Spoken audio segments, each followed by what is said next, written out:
Hello and welcome everyone to this Bonjour, global bonjour à tous. Bienvenue à ce webinaire du GIJN qui va porter sur les techniques d'investigation en ligne et plus particulièrement la recherche visuelle et la vérification visuelle. Bienvenue à tous. Il y a de nombreux participants qui nous rejoignent aujourd'hui et nous en sommes très reconnaissants. Nous sommes ravis d'être rejoints par Hank Van Ness, journaliste et formateur de premier plan. Beaucoup d'entre vous le connaissent. Nous entendrons seulement le son de sa voix et ne verrons pas son visage. Mon nom est Anne Koch et je suis directrice de programme au GIJN et je serai la modératrice aujourd'hui. Je suis certain que vous vous êtes déjà rendu compte que nous proposons de l'interprétation en 3 différentes langues à partir de l'anglais. Vous pouvez écouter ce webinaire en arabe, en français et en russe. Des interprètes œuvrent en coulisses pour vous fournir cette interprétation. Pour choisir l'interprétation, il suffit de cliquer sur le globe en bas de l'écran et de choisir la langue de votre choix. Anglais, français, russe ou arabe. Puis vous cliquez sur Mute Original Audio, c'est-à-dire éteignez, coupez le son original. Pour l'arabe, il faut cliquer sur coréen. Ne me demandez pas pourquoi, mais c'est ainsi. N'oubliez pas de couper l'audio d'origine, sinon vous entendrez de multiples langues. À nouveau, bienvenue à tous. Ce webinaire portant sur la technique d'investigation visuelle en ligne avec Hank Van Ness. Hank est un expert en matière de journalisme de source ouverte, mais également de formation en matière de compétences extrêmement difficiles. Il a travaillé pour ITV, le Wall Street Journal, NBC News, etc., etc. La liste continue. C'est également un des orateurs les plus populaires dans le cadre de nos conférences GIJN. Donc nous sommes absolument ravis qu'il soit présent parmi nous. J'aimerais vous présenter le GIJN en 2 mots. Nous sommes le plus grand réseau mondial d'organisations de journalistes à but non lucratif. Nous avons également beaucoup de ressources différentes, de manuels, d'astuces qui sont disponibles sur notre site gijn.org. Hank va nous donner une présentation de 80 minutes. Ce webinaire est 15 minutes plus long que le webinaire habituel. Naturellement, il y aura une session questions-réponses à la fin de ce webinaire. Vous pouvez les poser dans la section questions-réponses et nous y répondrons dans la mesure du possible. J'en poserai pendant le webinaire, mais également à la fin. Et ce sera Eunice O, ma collègue, qui posera ces questions additionnelles à la fin du webinaire. Vous pourrez aussi cliquer sur les liens que Hank a mis à votre disposition. Il les copiera dans le chat. Ceci dit, Hank, la parole est à toi. Bonjour à tous. Je suis Hank des Pays-Bas. Je suis ravi d'organiser cette masterclass sur la recherche visuelle et la vérification visuelle. C'est un sujet métaphorique, mais également tangible. Nous allons parler de la façon dont on peut parfois visualiser d'une meilleure façon la réponse. Mais nous allons également réfléchir à la façon dont on peut identifier le contexte d'une vidéo ou d'une photo. Ce webinaire va également parler du coronavirus, naturellement. C'est un sujet brûlant. J'ai pensé qu'il serait bon de rentrer dans le vif du sujet avec un exercice difficile. Voici les principales théories du complot portant sur le coronavirus. Et cela nous provient du centre médiatique Ukraine Crisis. Alors,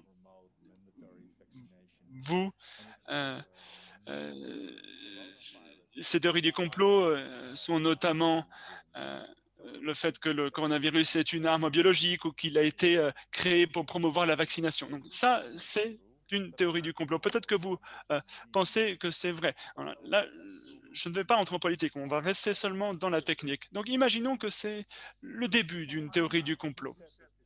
Alors, pour identifier la première personne qui a émis cette théorie, eh bien, il faut disposer de certaines techniques. Dans ce cas, elle est apparue le 29 janvier 2020.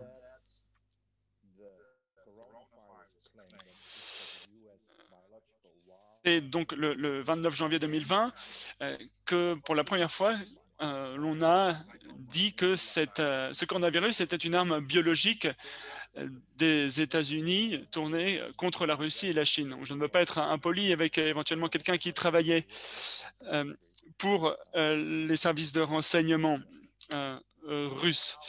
Mais nous savons que la personne à l'origine de cette histoire travaillait pour le ministère des Affaires étrangères russe. Donc, c'est Julia Papcheva qui a écrit cette théorie du complot pour la première fois. Donc, lorsqu'on dit quelque chose de la sorte, on veut être entendu, mais personne ne s'est passé pendant plusieurs semaines. Jusqu'au 7 février, un article intitulé « Certains en Russie pensent que le coronavirus est une arme biologique des États-Unis ». Si l'on suit le fil d'Ariane, eh bien, on voit que le Pakistan, le Forum de défense du Pakistan, que vous avez sans doute tous dans vos favoris, fait état du coronavirus comme arme biologique avec des points d'exclamation, donc c'est certainement vrai. Donc, il s'agit de trouver ici le patient zéro. Le patient zéro, c'est l'origine. C'est la première fois que l'on mentionne cet élément. Si vous trouvez une deuxième ou une troisième source qui n'est pas la source originale, eh bien, c'est une perte de temps, car il faut trouver la source originale, le patient zéro, pour savoir qui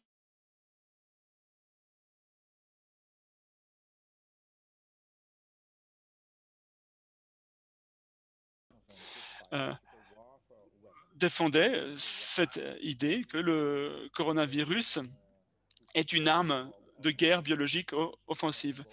Et ici, on voit sur la droite l'organisation qui lui a permis d'intervenir. Donc, Geopolitics and Empire. Donc, il faut savoir qui gère cette plateforme Geopolitics and Empire. Eh bien, il s'avère qu'il traite principalement de théorie du complot. Nous, en tant que journalistes, nous avons un défi à relever. J'imagine que vous savez que Facebook, Google, Twitter tentent de se débarrasser des fous sur leur plateforme, des individus qui tiennent des propos tellement préoccupants qu'il faut s'en débarrasser. Même le président Trump sur Twitter a fait l'objet d'un avertissement comme quoi il ne fallait pas lire ce tweet. Vous pouvez toutefois le lire. Facebook a également une équipe qui se charge de la vérification des faits.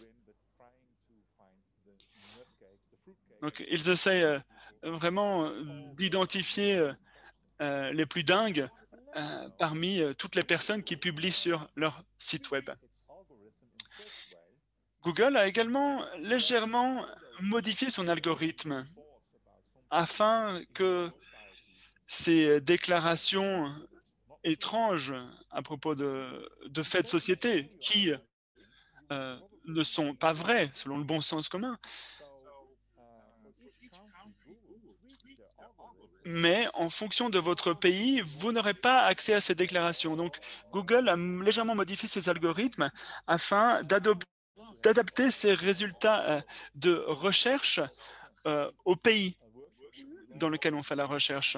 Donc, si ce webinaire nous donnait davantage de temps, eh bien, nous tenterions de faire des recherches à partir de pays différents afin de savoir ce que Google dit du sujet. Alors, voici le défi. Si nous, journalistes, voulons avertir des dangers relatif à certaines déclarations préoccupantes. Eh bien là, dans ce cas, nous aurons un problème. Je pense que les réseaux sociaux et les moteurs de recherche, d'un point de vue technique, ont un biais. Ils veulent se débarrasser de ceux qui ne sont pas dans le moule. Donc voici la page d'accueil du site web Geopolitics and Empire. Vous pouvez même leur donner des fonds via Bitcoin ou via Fire, ces crypto-monnaies. En revanche, on voit que YouTube a bloqué le contenu du Dr Francis Boyle. Apparemment, il détient la vérité, mais vous ne la connaîtrez jamais car YouTube l'a bloqué.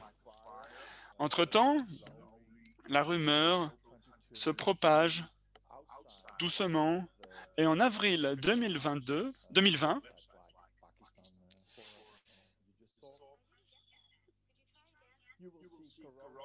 vous pourrez constater que la propagande russe, chine et iranienne commence à singer ces premiers articles publiés sur ces forums plus confidentiels dans un premier temps.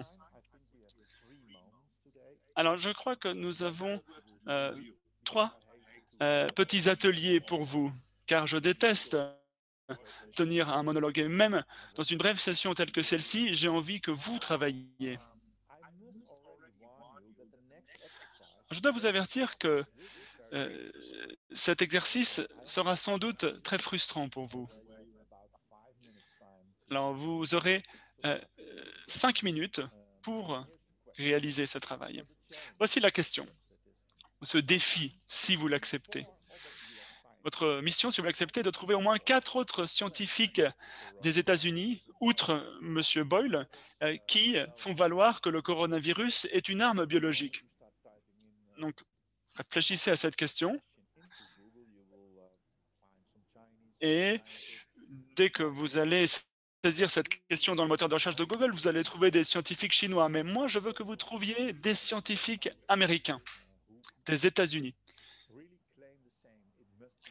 Vous devez trouver 4 scientifiques des États-Unis qui font valoir que le coronavirus est une arme biologique. Vous avez 5 minutes. Bonne chance.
So I just noticed that some people are just dropping in. If you hear Alors, je vois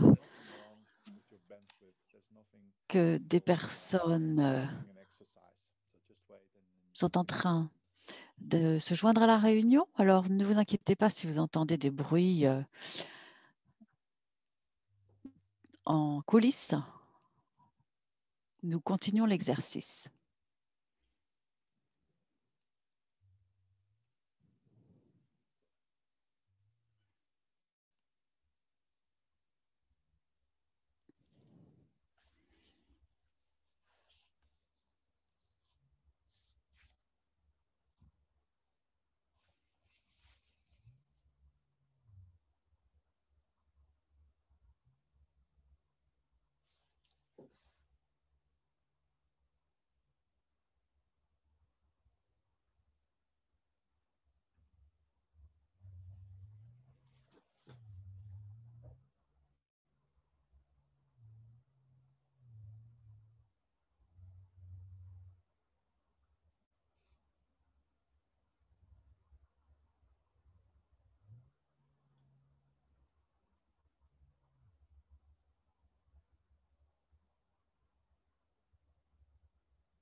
So here's a 1-minute warning. Alors, il ne vous reste plus qu'une minute. La dernière minute, c'est un peu comme à l'école, en salle de classe.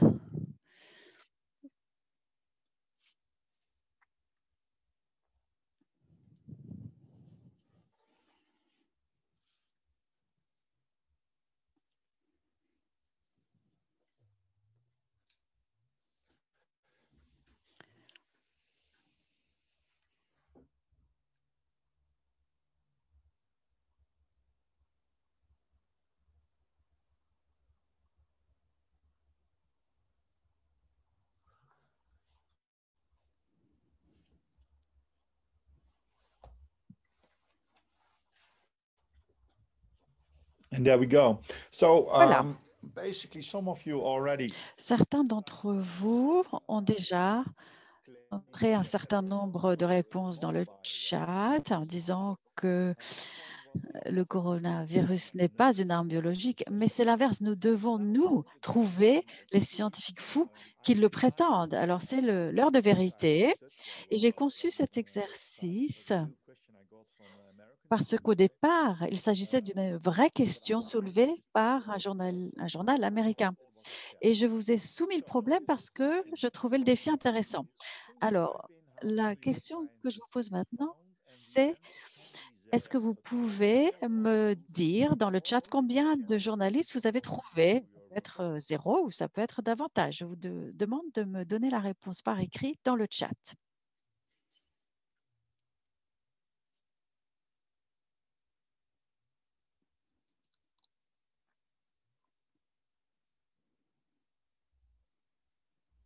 and while you are typing, Et pendant que vous m'envoyez les réponses, je dirais que peut-être que c'est un exercice décevant, mais au moins, j'ai réussi à capter votre attention. Vous avez consacré 5 minutes à ce travail. Vous êtes sans doute déjà reporter. Vous n'êtes pas des novices et pourtant, certains m'ont dit « je n'ai trouvé personne ». La réponse est 0. Alors, revenons un petit peu sur ce problème, cette problématique. Comment est-ce que nous allons régler le problème que nous venons tous d'identifier ensemble? Voilà. Comment résoudre donc ce problème, à savoir que la plupart d'entre vous ont tapé 0, même si je vois encore les réponses arriver. Et en tant que groupe, collectivement, vous aurez sans doute trouvé les 4 personnes, mais pour certains, ils n'avaient pas de réponse. Qui parmi vous a répondu ce genre de choses?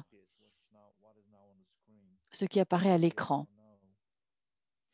Répondez s'il vous plaît par oui ou par non.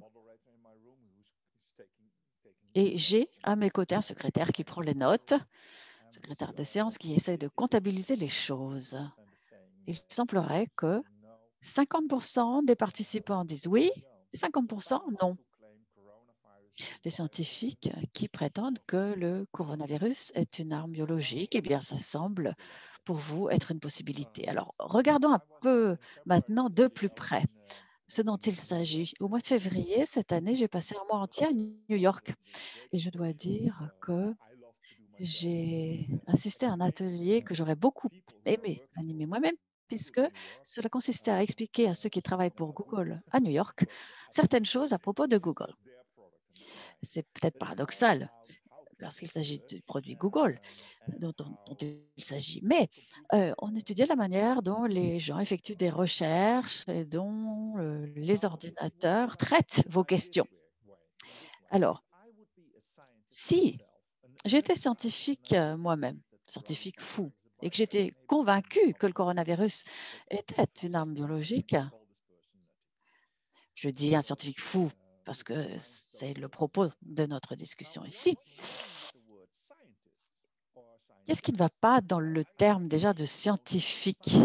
Parce que la plupart des scientifiques ne se décrivent pas comme tels.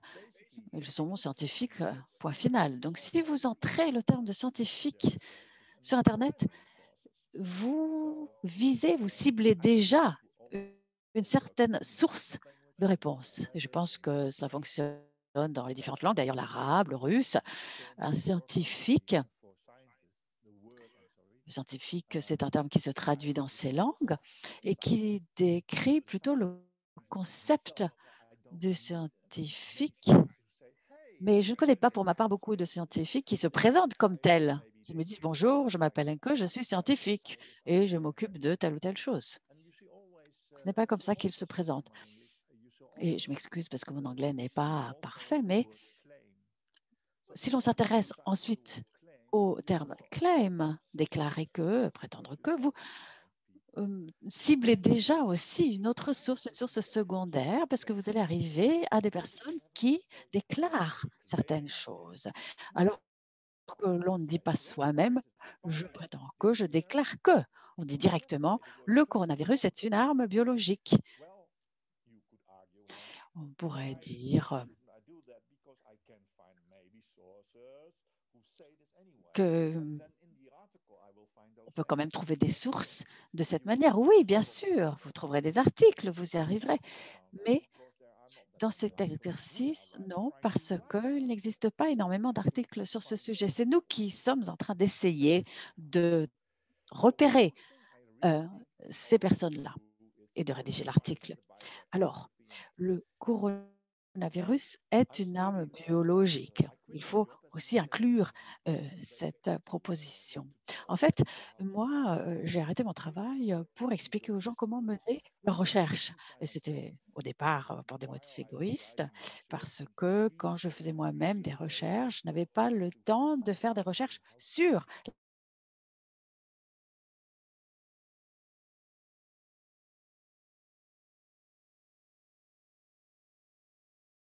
Nous pensons de manière conceptuelle au départ. Si vous cherchez par exemple une carte de la RDA, la République démocratique allemande, l'abréviation en question n'est pas la même dans tous les pays. En tout cas, on parle à chaque fois de l'ancienne Allemagne de l'Est. Mais si vous vous intéressez à l'expression, le terme anglais, en utilisant l'abréviation anglaise, vous allez trouver une carte. Mais le problème, c'est que la source primaire ne va pas mentionner le terme de carte. Donc, on ne vous dira pas, vous ne trouverez pas la phrase « voici une carte ». Non. Eh bien, de la même manière, si vous souhaitez trouver un entretien, une interview avec votre Premier ministre, ou si vous n'êtes pas dans une démocratie, mais dans une dictature, et que vous entriez le terme « interview » avec le nom de la personne que vous recherchez, eh bien, vous n'allez pas trouver grand-chose parce que dans la plupart des interviews et dans la plupart des langues, eh bien, vous n'obtiendrez pas en le cherchant la phrase « voici une interview ». Vous trouverez peut-être « voici une interview exclusive » par contre. Donc, je reviens à cette idée de dire scientifique ou carte ou coronavirus. Mais dans la réflexion officielle, c'est la même chose qui s'applique, le même principe. C'est contre-intuitif. Alors, si vous essayez de trouver ce qu'est une carte ou une interview, le problème se présente. Pour une interview, je dirais un accord, par exemple, et puis entre guillemets, Madame Corr dit, et puis je, en anglais. Séparer, c'est sans conséquence, mais si vous combinez ces éléments, vous allez pouvoir arriver à quelque chose. Et si vous cherchez une carte de la RDA, vous ouvrez la carte, vous verrez l'échelle et vous pourrez partir de là. Mais pour la question que nous avons ici, par contre, je ne sais pas encore comment cela fonctionne. Alors, pourquoi est-ce que ça n'a pas bien fonctionné, justement? Qui a tapé, entré, ce genre de choses? Katriana, Mathias, il y a beaucoup de gens qui ont trouvé que l'on pourrait simplement le mettre entre guillemets pour chercher une déclaration selon laquelle le coronavirus donc est une arme biologique.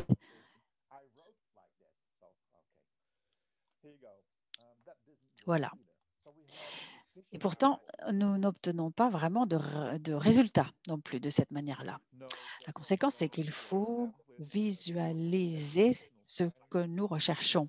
Je vous rassure, il n'y a pas de problème de bande passante. Et donc, j'essaye de reformuler ma vraie question en suivant la logique de Google. Donc, la question est la suivante. Qu'est-ce qui fait d'un scientifique un scientifique, quel que soit le pays? Bon, souvent, c'est un titre suivi par le nom de la personne en question dans de nombreux pays. C'est ça qui définit un scientifique. Que souhaite-t-on trouver? Ah, c'est mon téléphone qui intervient. Une déclaration qui se trouve à côté du nom de la personne. Mais là, ce n'est pas ce qu'on recherche.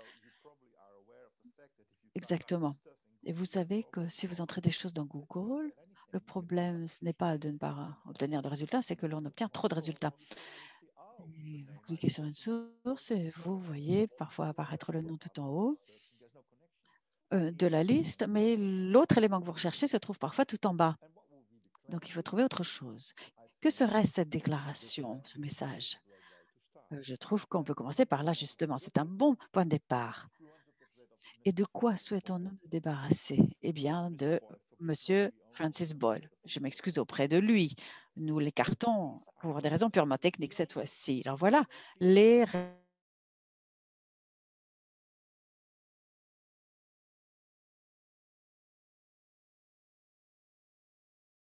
vers une autre approche. Je pense à la conséquence de ma question qui m'amènera à une réponse plutôt que à la question elle-même. Alors, qu'est-ce que ça signifie tout cela?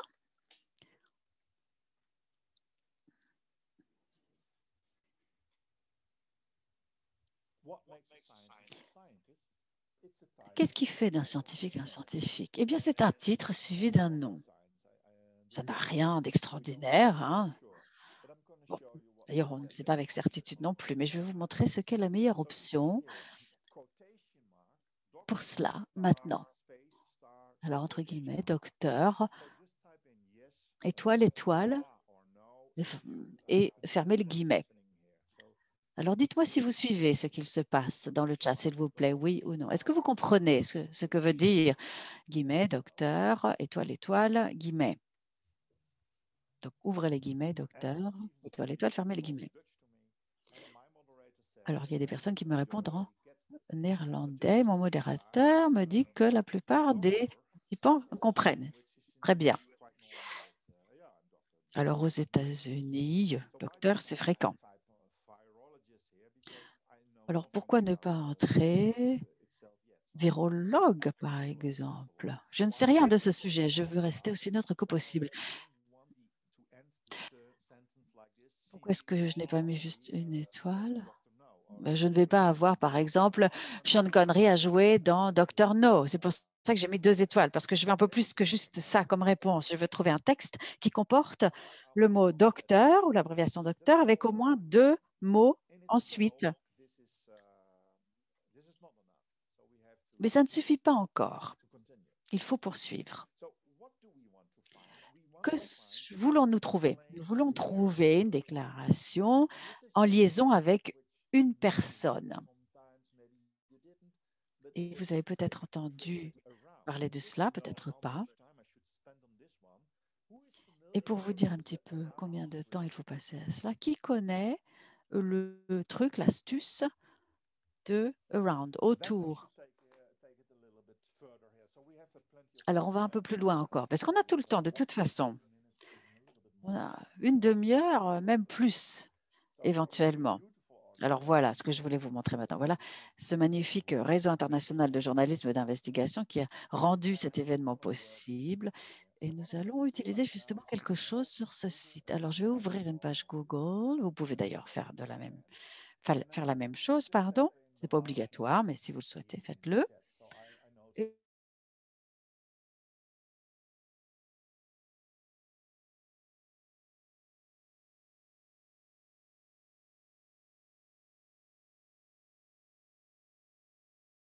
ensuite, Daniel, Venice, Vernice, Aben, Gabriella et Owen.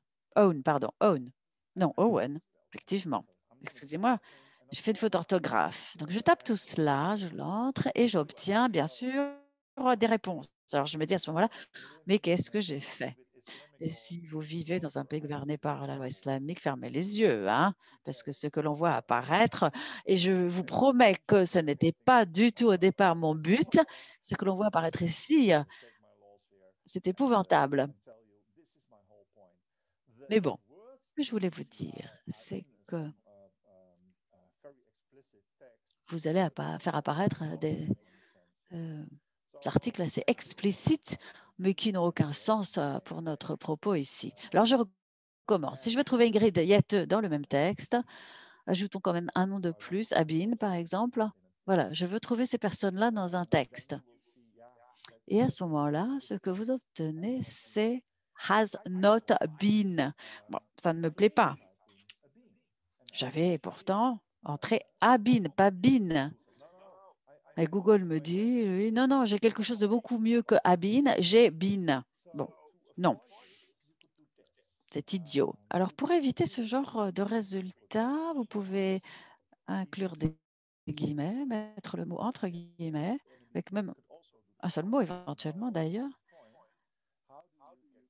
Alors, comment trouver un lien entre ces personnes? Et je ne sais pas si vous avez déjà utilisé cela comme outil de recherche, mais vous pouvez entrer un mot en majuscule. Ça revient à crier votre demande plutôt que de poser la question poliment. Ça revient à crier, donc sur Google. C'est l'équivalent. Et vous pouvez ensuite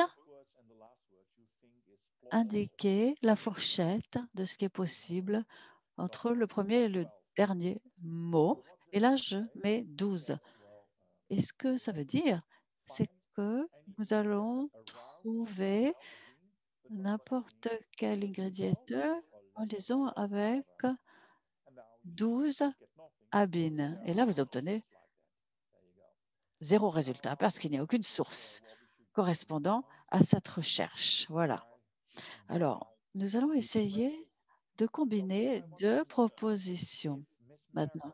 Donc, si je veux savoir si Madame Merkel peut apparaître, je grossis un peu l'écran, si Madame Merkel peut apparaître en liaison avec Monsieur Poutine.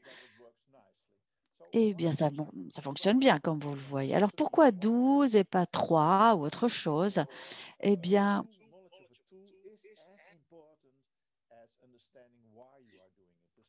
il faut bien comprendre quelle est la stratégie qui gouverne tout cela. Je pourrais mettre 8, par exemple, à la place, parce que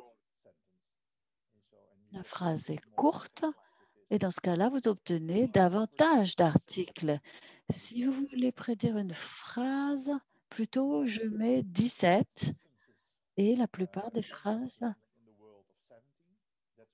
parce que 17, pardon, c'est la longueur moyenne des phrases dans le monde. 30, ça correspondrait plutôt à un paragraphe. Alors, j'ai commis une erreur parce que si vous collez les deux sans espace, ça fonctionne moins bien. Donc, n'oubliez pas d'inclure un espace.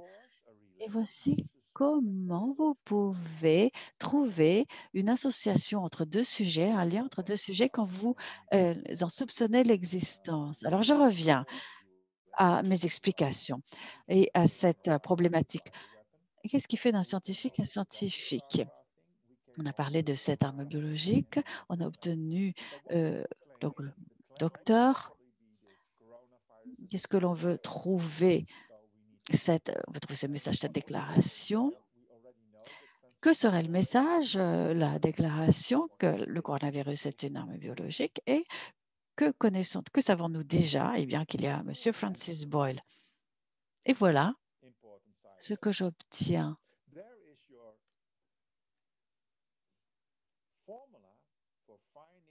Voilà la formule pour trouver ces individus, si vous savez comment vous y prendre. Et ça vous prendra 30 secondes et non pas 5 minutes sans obtenir de résultats.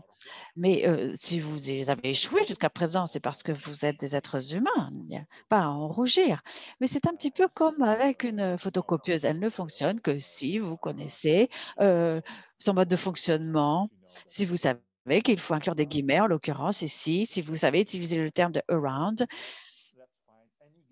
Et donc, ça vous permet de remonter à ces médecins que nous cherchons. Autour de ce message, donc, le coronavirus est une arme biologique qui l'a déclaré. Alors ensuite, l'étape suivante, c'est d'être certain de trouver des médecins américains.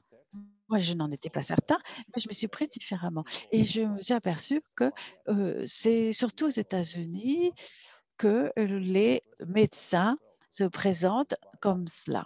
Et donc là, grâce à cette hypothèse, on arrive à ce médecin, le docteur Paul Cottrell.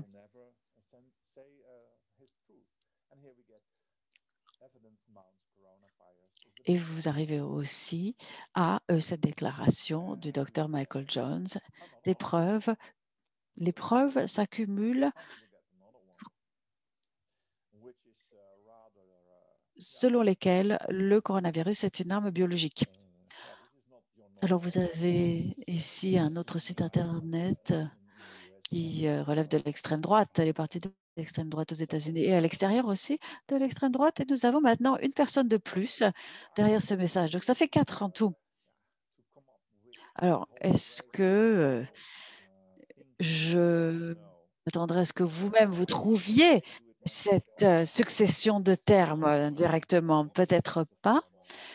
Moi-même, je n'en étais pas capable. Le seul moyen de le faire, c'est de réfléchir au mode de fonctionnement de ces termes de recherche. Je crois que tous les mois, je consacre 2 jours entiers à ce travail pour voir ce qui fonctionne et ce qui ne fonctionne pas, ce qui peut se trouver sur le net.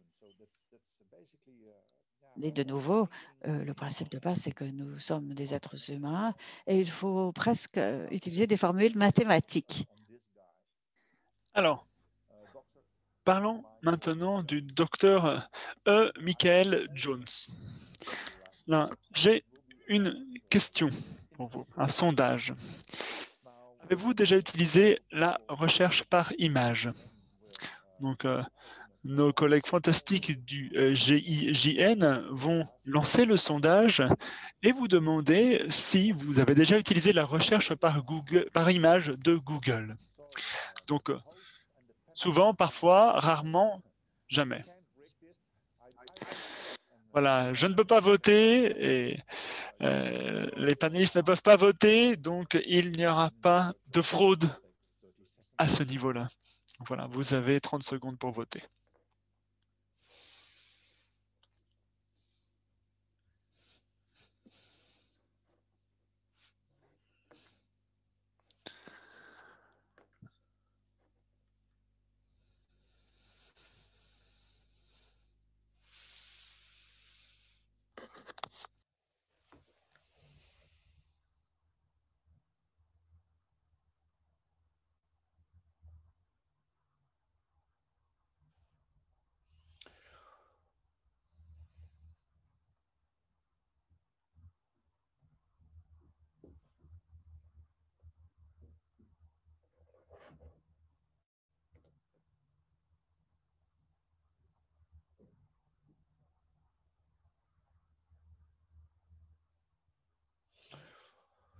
So, wow, to be completely honest, I'm happy with the number Wow. of results.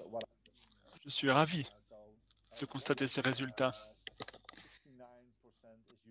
69% d'entre vous utilisent cette fonction de recherche. Donc une majeure partie d'entre vous le font et 36% le font souvent. Nous pouvons poursuivre. Vous venez de me confier que vous utilisez cette fonction de recherche fréquemment. Ainsi, est-il bon de se pencher en détail sur ce sujet. Et nous allons nous attaquer à notre deuxième atelier de la journée, qui portera sur le docteur Michael E. Jones. Voici le défi à relever.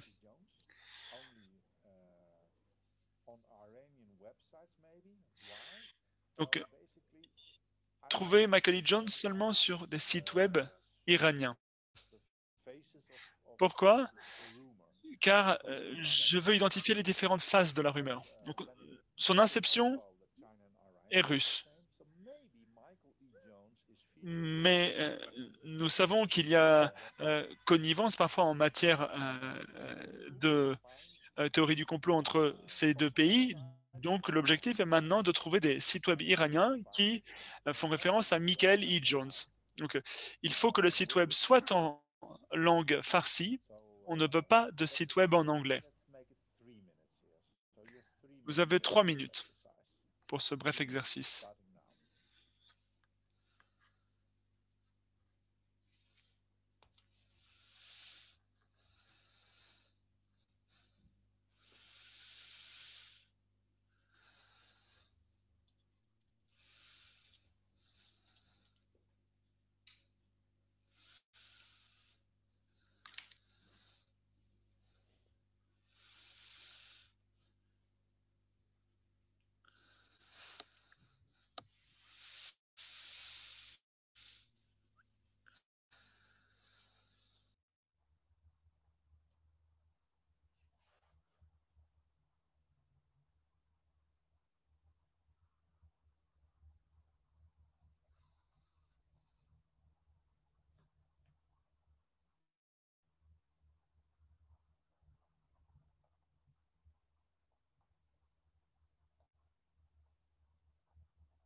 Yeah, nice find, Risky. But make a query. Jouer Brisky. Donc il ne faut pas de site web en anglais dans les résultats de recherche. Ils doivent tous être en farsi.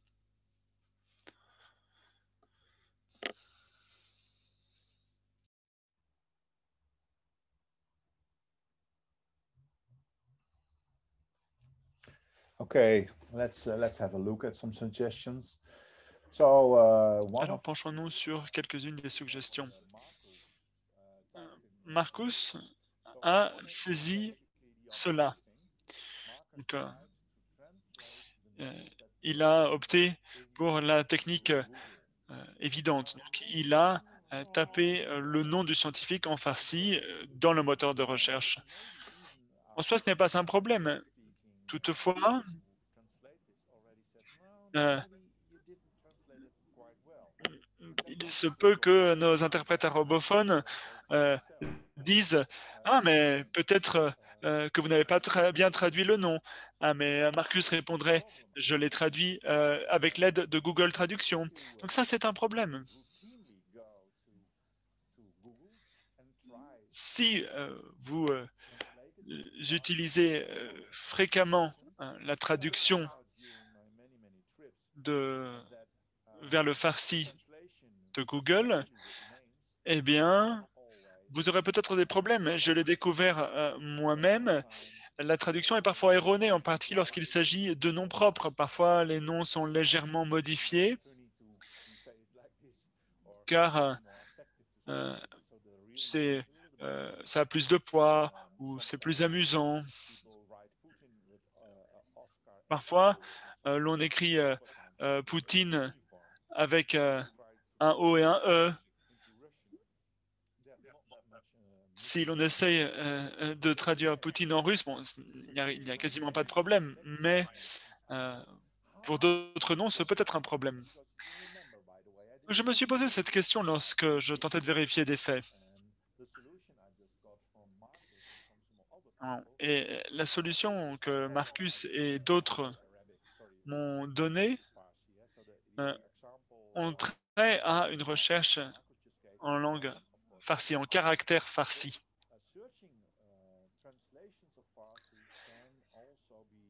Toutefois, rechercher des traductions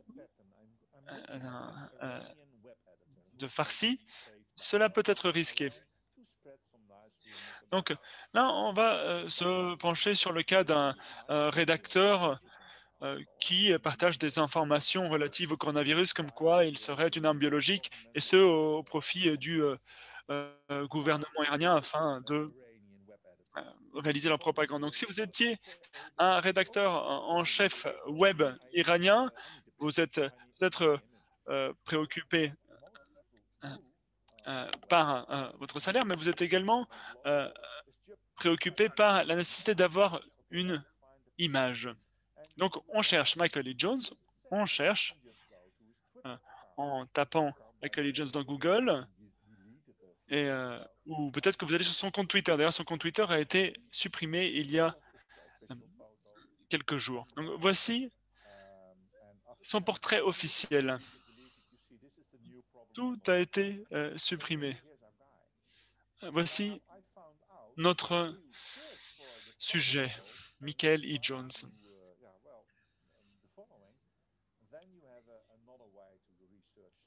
Mais si vous utilisez la recherche par image, vous avez une autre méthode à votre disposition. Bienvenue à cette deuxième section qui traitera de l'utilisation du lieu, de la localisation dans le cadre de la recherche par image. Et ce, en 6 étapes. Dans un premier temps, il vous faut un lien. Donc voilà, vous pouvez cliquer sur le lien que j'ai saisi dans le chat.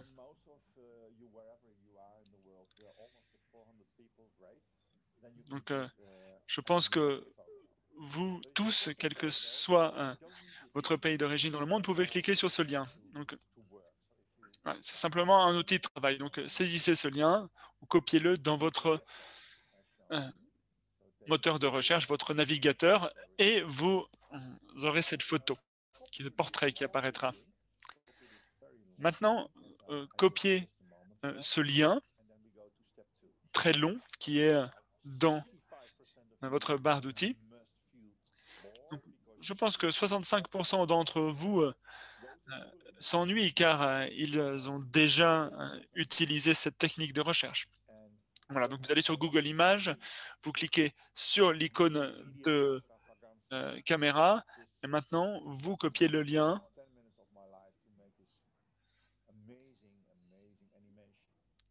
Voilà. Et maintenant, vous pouvez observer la magnifique animation que j'ai réalisée. Vous aurez ce résultat qui apparaîtra. Alors, ici apparaît le nom E. Michael Jones, mais ce ne sera pas pareil où que vous vous trouviez dans le monde. Donc, qui a un autre résultat? Qui n'a pas E. Michael Jones à cet endroit de l'écran? Si vous avez autre chose, signalez-le. Donc, on a des résultats différents. On est tous dans une bulle, dans une réalité différentes et nous avons tous notre propre Google. Il n'y a pas un seul Google.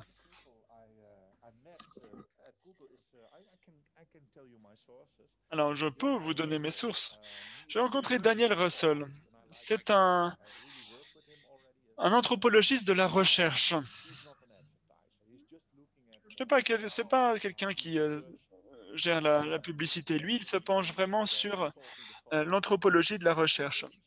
Et il y a un nombre d'années de cela, il m'a dit de mettre en place une certaine astuce. Si l'on change ces mots-clés qui figurent en haut de l'écran dans la barre de recherche, et si l'on change ces mots-clés, on peut changer le résultat. Imaginez que je ne veuille que des résultats en farsi et non pas en arabe. J'espère que vous me pardonnerez mon erreur précédente. Donc là, vous ne cherchez pas avec le nom, vous recherchez avec la photo. Et vous dites à Google, allez simplement chercher des sites iraniens. Il n'y a même plus besoin de connaître le nom, mais il n'y a pas besoin de connaître l'orthographe du nom en tout cas.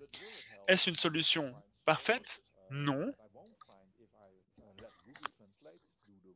Mais cela me permet de trouver des sources qui n'apparaîtraient pas si je laissais Google Traduction faire le gros du travail. Donc la presse iranienne en parlait en avril. C'est ce qui apparaît à la suite de cette recherche.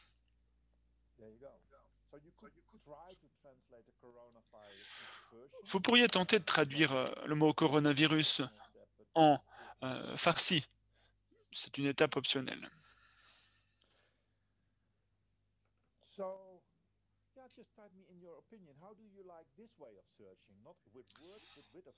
Alors, j'aimerais connaître votre opinion. Est-ce que vous appréciez cette méthode de recherche par le biais de photographies et non pas par des mots? Qu'en pensez-vous? Vous pouvez taper cela dans le chat. Ah, j'en ai les larmes aux yeux. Je suis heureux, car vous êtes heureux.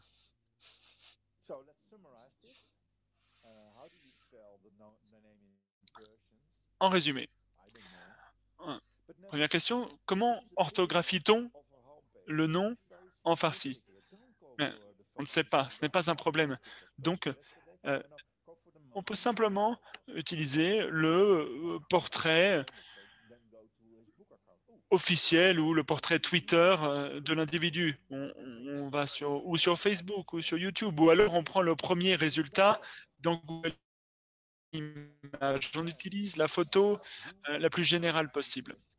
Puis, l'on fait une recherche par image affinée et on utilise la fonction site:2.ir pour identifier l'Iran. On peut utiliser des mots, ou on peut également utiliser la fonction recherche Google par date. Donc, on peut demander à Google de n'afficher que les articles publiés dans les 2 dernières semaines, ce qui vous permettra d'avoir une meilleure idée de l'origine de la rumeur.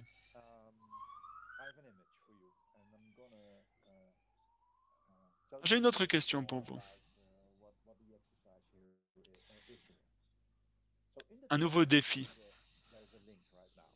Donc, il y a un lien dans le chat. Et votre mission, si vous l'acceptez,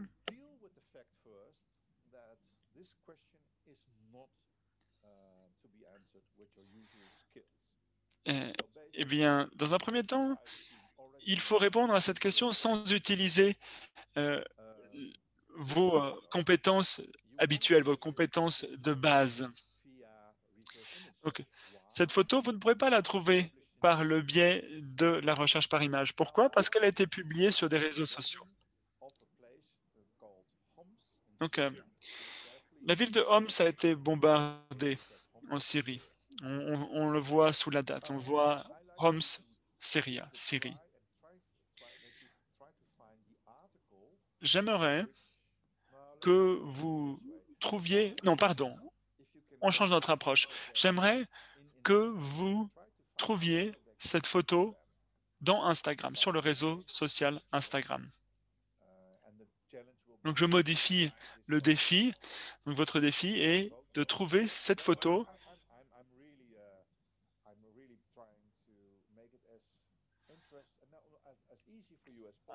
J'essaye... Voilà, je vous simplifie la tâche. Trouvez-moi cette photo.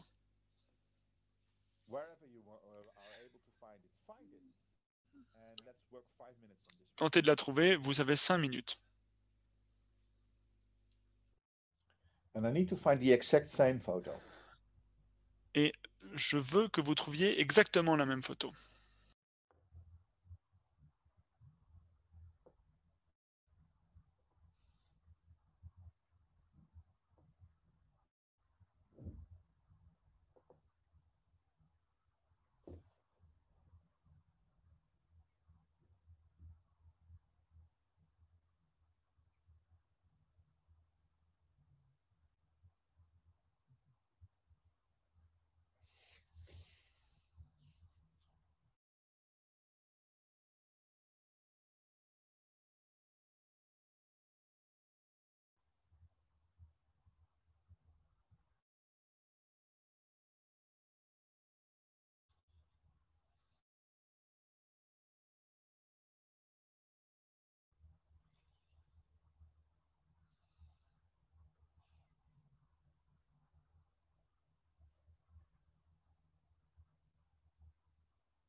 Hi there, if you just came into the Zoom meeting, we are a Zen Buddhist session and we are Bienvenue à praying. tous, si vous venez de nous rejoindre, nous sommes des moines bouddhistes zen et nous prions en silence.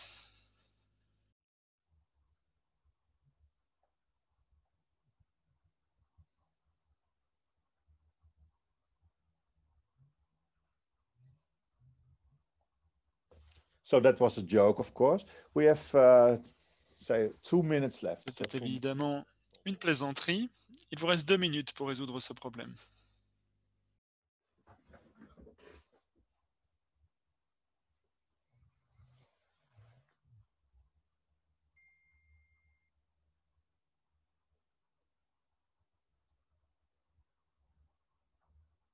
So Svetlana, that's your problem, eh? Then I searched for 44.8 and you didn't find any message. Svetlana, tu n'as pas trouvé de réponse.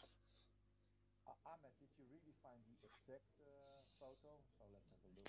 Tu as trouvé la photo exacte. Alors, je regarde déjà certaines des réponses qui ont été affichées dans le chat.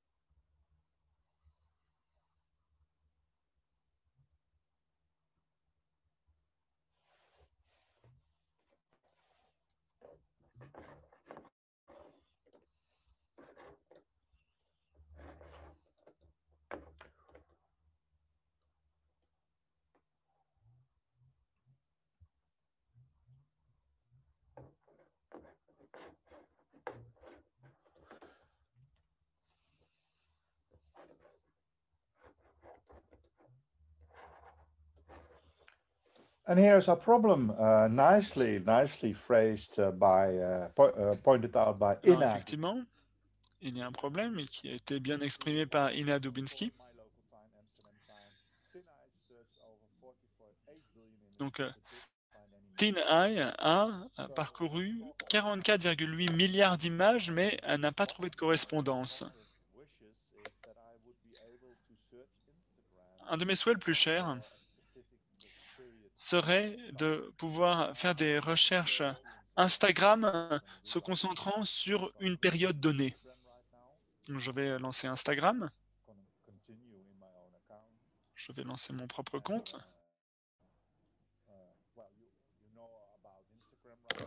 Bon, vous connaissez tous Instagram.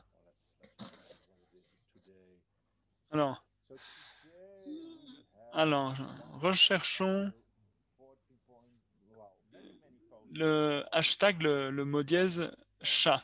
Et il y a 114 millions de chats. Mais débarrassons-nous de quelques chats et allons voir ce qui se trame à Homs en Syrie. Et copier ce lien qui mène vers la page géolocalisée d'Instagram propre à Homs en Syrie. Donc, vous copiez ce lien. Donc, je vous le copie dans le chat. Si vous voulez suivre les étapes, allez dans Instagram, saisissez Homs Syrie et cliquez sur le lien et copiez-le. Donc,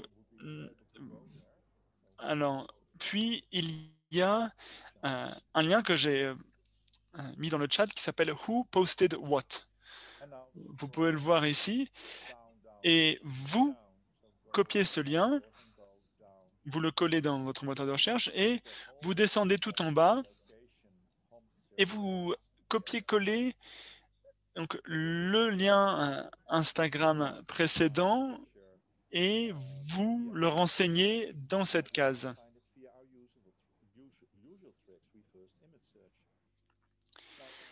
Donc, on va regarder la date, donc 16 juin 2012. Alors, ça ne fonctionnera pas si vous n'avez pas de compte Instagram.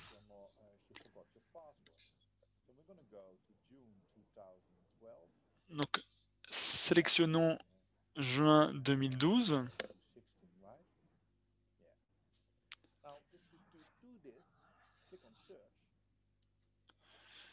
Si vous appuyez sur Recherche, vous allez voir un page Instagram plutôt étrange. Donc,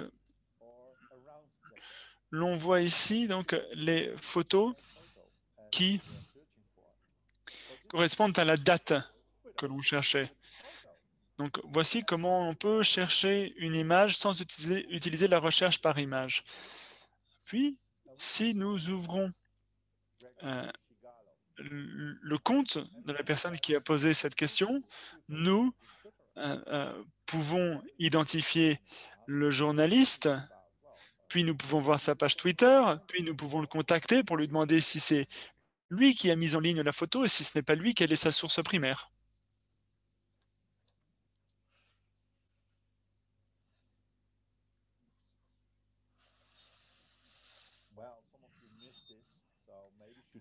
Donc, certains d'entre vous ont manqué le coche, donc vous pouvez peut-être prendre une capture d'écran, parce que j'ai été un peu trop rapidement. Peut-être que quelqu'un vous a contacté ou vous aviez fini de réchauffer votre tasse de café dans le micro-ondes et vous n'avez pas pu suivre l'explication. Donc, il nous reste encore une douzaine de minutes pour que je puisse vous transmettre une formule de vérification que je chéris tout particulièrement, que j'utilise quotidiennement. Alors, moi, j'ai toujours peur d'avoir ce qui s'appelle la vision de tunnel, la vision étroite, une vision étriquée en quelque sorte. Et j'ai l'impression que je fais quelque chose adéquatement, mais en réalité, je ne fais pas ce qu'il faut et je me bats contre des moulins à vent. Donc, ça, c'est une technique qui vous permet de mieux réfléchir et qui vous permet de mieux prédire des éléments dont vous n'avez pas déjà connaissance. Grâce à cette astuce, vous serez en mesure d'identifier la personne qui a posté une vidéo virale, qui a supprimé son compte Instagram ou qui est derrière un compte mystérieux. Donc, il nous reste encore 10 minutes, puis nous prendrons des questions. Alors, le premier exemple a trait à la police néerlandaise.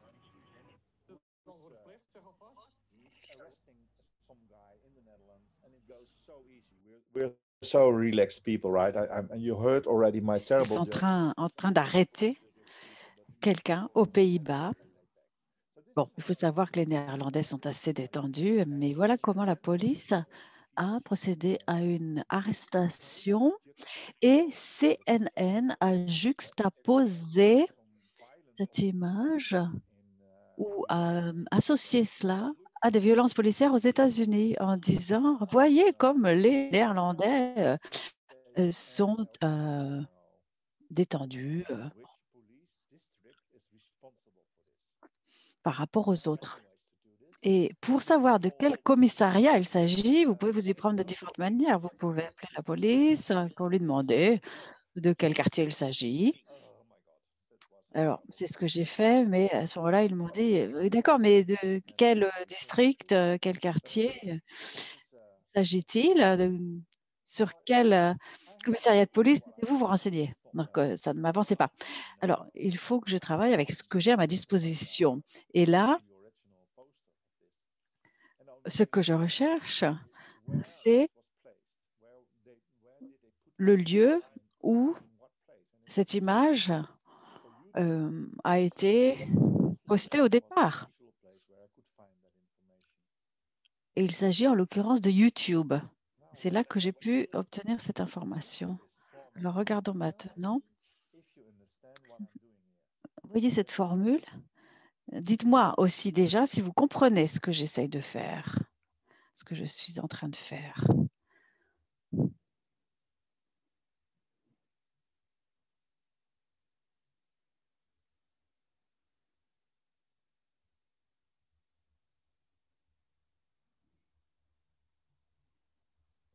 Some of you think that I'm trying to find links. Certains pensent que je suis en train d'essayer de chercher des liens sur le site. Non, ce n'est pas du tout ça. Ce que je suis en train de faire, c'est d'utiliser un outil qui est possible avec Google, avec en plus une stratégie particulière. Alors, je suis arrivée sur YouTube et la question, là, c'est comment puis-je trouver davantage que ce que j'ai déjà. Donc, j'ai demandé à Google de se débarrasser de YouTube parce que YouTube ne me facilitait pas la tâche. J'utilise le lien dans Google, mais ça ne va pas m'aider parce que justement, Google permet d'obtenir des liens. Alors, vous allez me dire, pourquoi est-ce que vous y ajoutez un lien? Vous utilisez encore un lien. Eh bien, en fait, je souhaite utiliser le même lien, mais en dehors de YouTube. Il y a toujours le même lien. Alors, vous allez me dire, quelle information est-ce que vous allez obtenir comme cela? Eh bien, ma réponse, c'est je ne sais pas encore ce que je vais obtenir. Je ne peux pas savoir ce que je ne sais pas, mais cette formule va peut-être me permettre de trouver ce que je cherche. Je ne sais pas si vous arrivez à me suivre. Enfin, voilà le genre de source que j'obtiens. La même image et quelqu'un dans Facebook qui est en train de dire, regardez ces informations qui viennent d'être publiées. Nous sommes la police d'Amsterdam, c'est ce que l'on voit là. Alors, passons un peu maintenant à la famille royale du Luxembourg. Le prince et la princesse du Luxembourg. En fait, je corrige, c'était le prince et la princesse du Luxembourg parce que cette femme, et là, je braque la caméra sur ses yeux, Et la même chose sur lui. Elle était mariée à cet homme, mais elle a eu liaison avec quelqu'un d'autre, son couturier. Et elle a posté beaucoup de choses sur Instagram à propos de cet amant qu'elle avait, ce qui a causé la honte de la famille royale. Et vous avez quelqu'un qui écrit des articles sur les familles royales et qui m'a demandé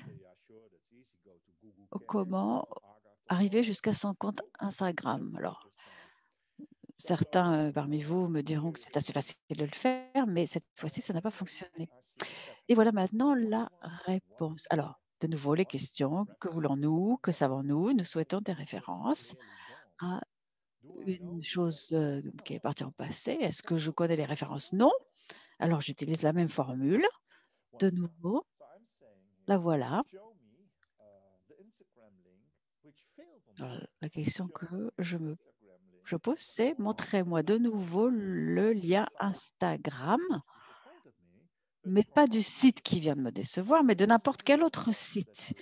Et c'est seulement à ce moment-là que j'ai appris qu'il y avait quelque chose qui s'appelle PicNu et qui copie des données de base de données correspondant au compte Instagram de célébrités, de personnalités.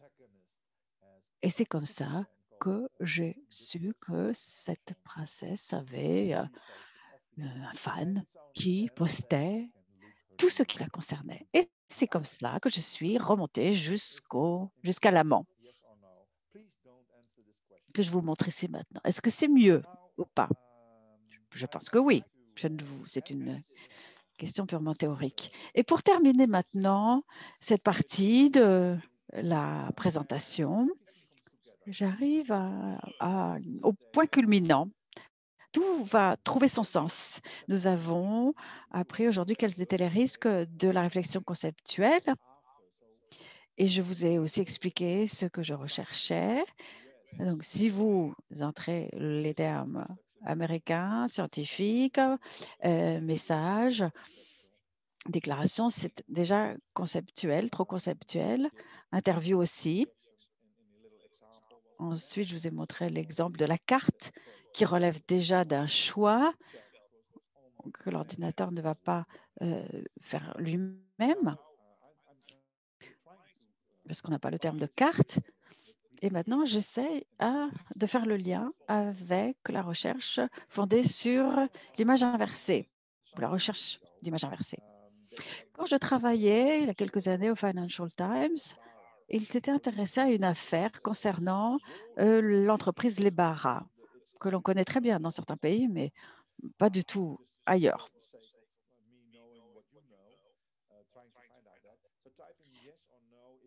D'ailleurs, dites-moi si vous avez déjà entendu parler de cette entreprise Lebara. Répondez par oui ou par non, s'il vous plaît, dans le chat. Mon modérateur est en train de comptabiliser vos réponses. J'imagine que c'est de nouveaux matchs nuls.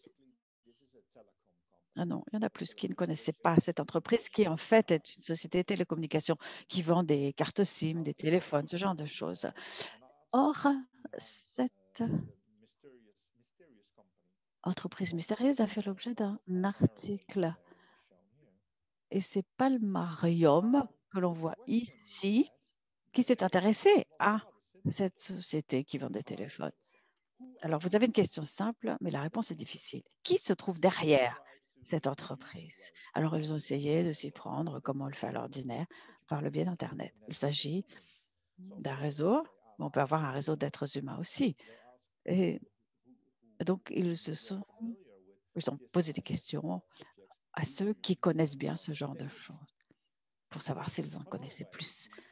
La réponse a été non.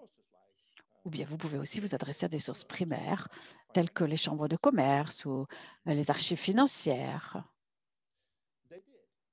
Et c'est ce qu'ils ont fait, sans succès, en tout cas pas, sans résultat concluant.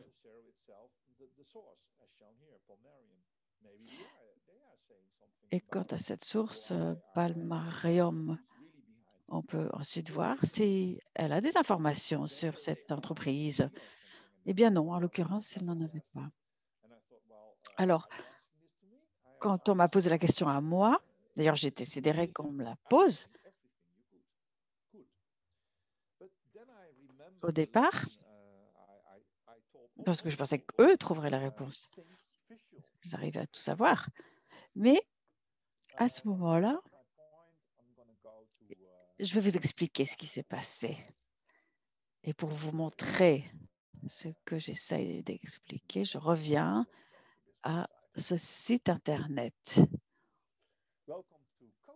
Bienvenue au site COVID Care Home, destiné aux personnes qui se remettent de la COVID. On vous propose un certain nombre de produits. Et vous avez derrière des noms d'entreprises qui sont en fait des clients. Des noms que vous retrouverez dans les pays arabophones, la Chine. Sur ces sites d'entreprise à entreprise, on vous présente souvent les grands clients.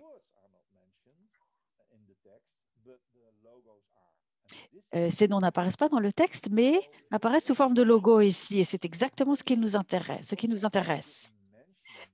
Alors, je me dis maintenant que si je n'ai rien trouvé au départ, peut-être que de nouveau le logo correspondant à cette entreprise apparaîtrait quelque part par contre. Et c'est ce que l'on va voir maintenant. Voilà, Palmarium. Donc, j'entre le nom de Palmarium dans Google et ça me sert de résumé à ce séminaire. Vous utilisez une image pour effectuer une recherche, vous éliminez ce que vous savez déjà et la réponse à ce moment-là, eh bien, c'est une entreprise qui se spécialise dans l'impression de cartes de visite. Évidemment, on ne fait appel à ce genre d'entreprise que si on habite à Malte. Eh bien, c'est le cas, justement. Donc, vous avez une recherche sur Google combinée avec une recherche par image inversée et ces différents instruments qui peuvent faire avancer votre travail d'enquête, d'investigation. Et je vous souhaite beaucoup de succès pour l'avenir, je l'espère. Voyons maintenant si vous avez des questions. Bonjour Hank, merci beaucoup pour cette séance très intéressante. Nous avons quelques questions, effectivement, pas mal de questions, mais seulement 9 minutes qu'il nous reste. Alors, la première, il s'agit de reconnaissance faciale. Est-ce que vous avez des outils semblables pour cette méthode-ci? Oui, il y a deux Polonais, deux étudiants, des gens très jeunes que j'ai rencontrés. Alors, si la question c'est de savoir si c'est sans danger, ma réponse sera non, parce que les autorités pourront toujours demander à ces deux étudiants polonais de leur remettre ce qu'ils ont trouvé.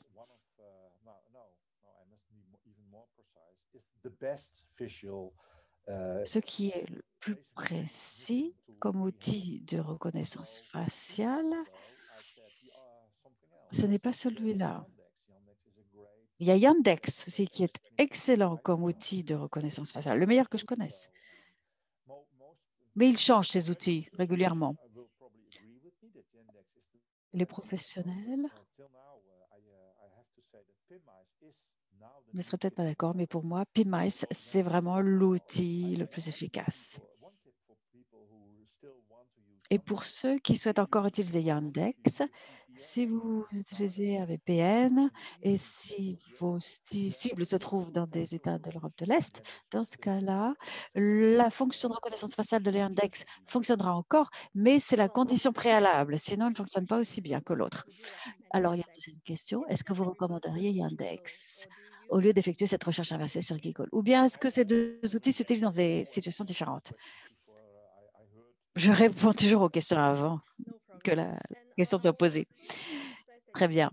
Et pour ce qui est du premier exercice à propos du scientifique américain et de sa déclaration selon laquelle le coronavirus était une arme biologique, si on utilisait une recherche avancée dans Google, eh bien, non, ça irait à l'encontre de mon objectif, parce que si vous faites une recherche Google, eh bien, c'est la machine qui effectue la recherche.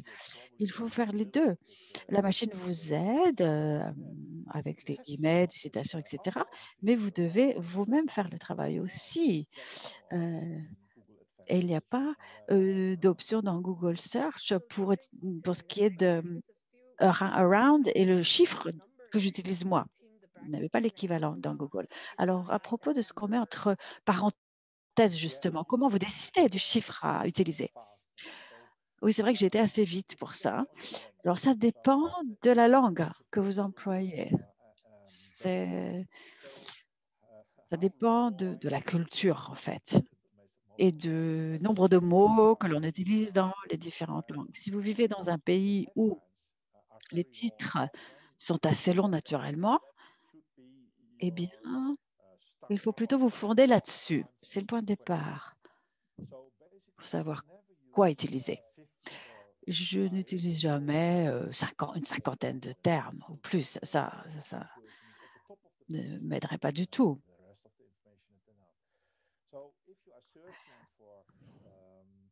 Pour identifier des meilleurs résultats en haut de la liste. Si vous cherchez des rapports, par exemple, des reportages sur des choses, si vous cherchez des PDF, des documents officiels, dans ce cas-là, c'est 8 ou 9 plutôt. Si je recherche des informations sous forme de seule phrase, plutôt 17. Et si je cherche un paragraphe, plutôt 30 ou 40. OK, question suivante. À propos des photos, si nous n'avons pas de date ou le terme que vous avez utilisé, juste une photo, une image, sans rien d'autre, et si la recherche d'image inversée par Google ne fonctionne pas, qu'est-ce qu'on peut faire d'autre? Il nous reste 5 minutes. C'est énorme pour ça. J'ai un exemple, mais peut-être que je reviendrai dans une séance future. Ça m'a bien plu d'ailleurs de travailler avec vous tous aujourd'hui. Non, là, je crois que je vais garder l'exemple pour plus tard, mais je peux quand même dire quelques mots là-dessus. Je comprends la question. Je vais vous donner une réponse à la fois sérieuse et pas sérieuse.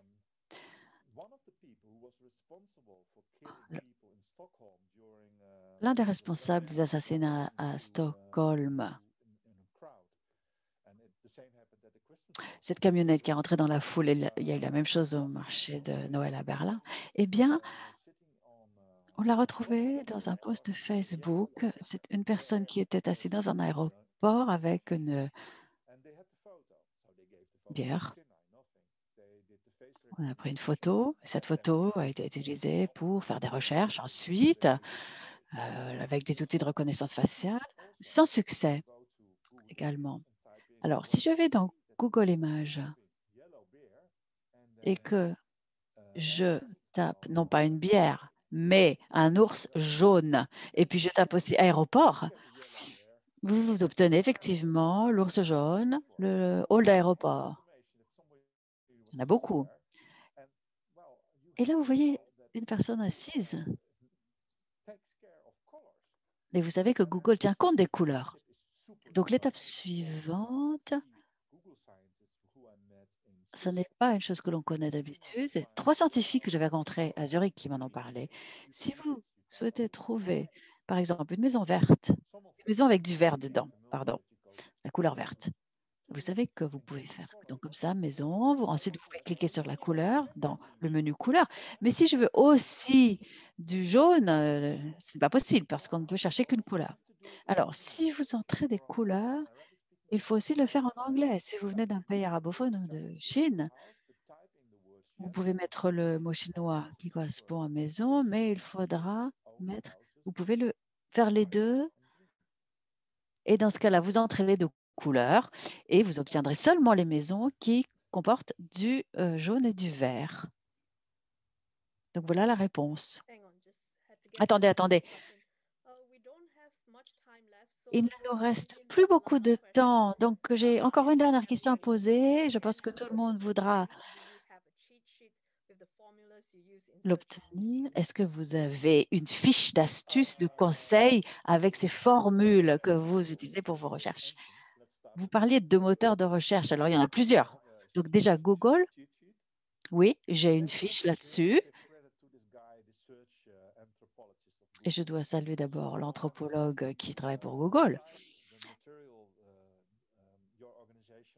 Mais je pourrais préparer quelque chose effectivement. Et il y a aussi un document Google rédigé par un scientifique sur tous ces conseils, ces astuces que l'on peut employer pour faire des recherches. Et donc, je mettrai ça à disposition. Merci beaucoup. Merci infiniment à Hank. Ça a été très intéressant, vraiment passionnant. Et je pense qu'on aurait pu écouter davantage de questions et de réponses. Malheureusement, nous sommes à court de temps. Donc, de nouveau, tous nos remerciements. Nous en arrivons à la fin de ce webinaire.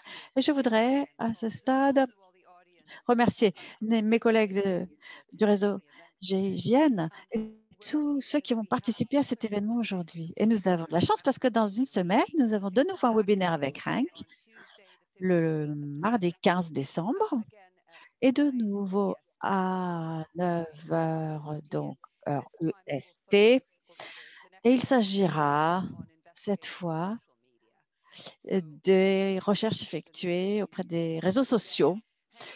Si ça vous intéresse, n'hésitez pas à y participer. Et puis, le mois prochain, mois de janvier 2021, le 11 et le 26, Hank animera également des ateliers, mais les places sont limitées. Donc, il faudra vous inscrire et nous essaierons de vous communiquer les détails avant Noël. Mais malheureusement, de nouveau, très peu de places sont disponibles pour ces deux-là. Et enfin, consultez le site Internet GIGN pour voir quels sont les autres événements en ligne prévus bientôt. De nouveau, tous nos remerciements à Hank pour cette séance vraiment passionnante, riche d'informations. Et je remercie les participants et je vous dis au revoir. Merci.